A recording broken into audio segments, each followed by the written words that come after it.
Jurassic വേൾഡിലെ പ്രധാന വേഷങ്ങളിൽ മമ്മൂട്ടിയും തിലകനും ശോഭനയും എല്ലാം എത്തുന്ന ഒരു വീഡിയോയാണ് സൈബറിടത്ത് കൗതുകമാകുന്നത്. ജുറാസിക് പാർക്ക് ഫ്രാഞ്ചൈസിയിലെ ഏഴാമത്തെ ചിത്രവും ജുറാസിക് വേൾഡ് ഫിലിം സീരീസിലെ നാലാമത്തെ ചിത്രമായ ജുറാസിക് വേൾഡ് റീബർത്ത് അടുത്തിടെ തിയേറ്ററുകളിൽ എത്തിയിരുന്നു. സമ്മിശ്രാഭിപ്രായമാണ് ലഭിച്ചതെങ്കിലും ചിത്രം ബോക്സ് ഓഫീസ് കളക്ഷനിൽ നേട്ടമുണ്ടായിരുന്നു. കേരളത്തിലും ജുറാസിക് പാർക്ക് ഫ്രാഞ്ചൈസിക്ക് ധാരാളം ആരാധകരുണ്ട്. ഇന്ത്യയിൽ നിന്ന് മാത്രം ജുറാസിക് വേൾഡ് 100 കോടിയിലധികം രൂപ നേടിയെന്നാണ് റിപ്പോർട്ടുകൾ.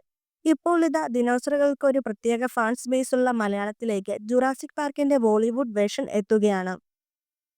പ്രധാന വേഷങ്ങളിൽ മമ്മൂട്ടിയും തിലകനും ശോഭനയുമെല്ലാം എത്തുന്ന ഒരു AI വീഡിയോയാണ് സൈബറിടത്ത് കൗതുകമാകുന്നത്.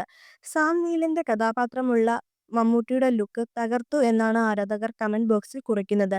മനോജ് കെ ജയൻ, ഗണപതി, ഇന്ദ്രൻ, സനുഷ് സന്തോഷ് എന്നിവരെല്ലാം വീഡിയോയിൽ ഉൾപ്പെട്ടിട്ടുണ്ട്. മനോജ് കെ ജയനും ഗണപതിയും അടക്കമുള്ള നിരവധി നെറ്റിസന്മാർ പോസ്റ്ററുകൾ കമന്റ് ചെയ്തിട്ടുണ്ട്. മനോജേട്ടൻ തീ എന്നാണ് ഒരാൾ കമന്റ് ബോക്സിൽ കുറിച്ചത്. അതേസമയം ഡിനോസറിന് പകരം അതിശയനെ കൊണ്ടുവരണമെന്നും ഒരാൾ കമന്റ് ബോക്സിൽ കുറിച്ചിട്ടുണ്ട്. സിനിമാ താരങ്ങളെ ഉൾപ്പെടുത്തി രസകരമായ AI വീഡിയോകൾ സൃഷ്ടിക്കാറുണ്ട്.